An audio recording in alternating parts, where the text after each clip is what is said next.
And we see after the ending of the pioneer era that basically everybody wanted to come to New Zealand. A lot of political questions come up in the late 1800s around immigration from Asia, and trying to keep the incoming population as British as possible, and trying to keep the country as British as possible.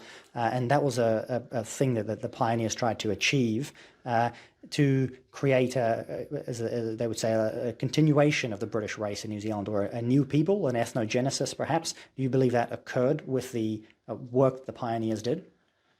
Yes, well, it was their sweat and toil that built the country, and it was only natural that they would want that for their descendants rather than from a whole lot of late-coming immigrants. But I also know that one of the reasons why the Australian colonies federated in 1901 was because they feared immigration, too much immigration from Asia, which would have brought down the wages of Australian workers. And that was one of the main reasons why Australia became a federation, so that they could deal with that problem. And that continued right through to 1972.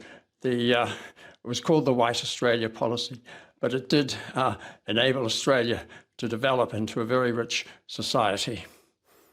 And New Zealand enacted sort of similar immigration restrictions. It was never formally called as the White New Zealand policy as it was in Australia, but they had similar concerns around, what would New Zealand look like, and what was attracting all of these people to New Zealand all of a sudden, right? We have in your book a nation of pioneers. They come to nothing and they build a country. What are the kinds of the infrastructure, the values, the laws that was attracting people from all over Asia and further afield to New Zealand?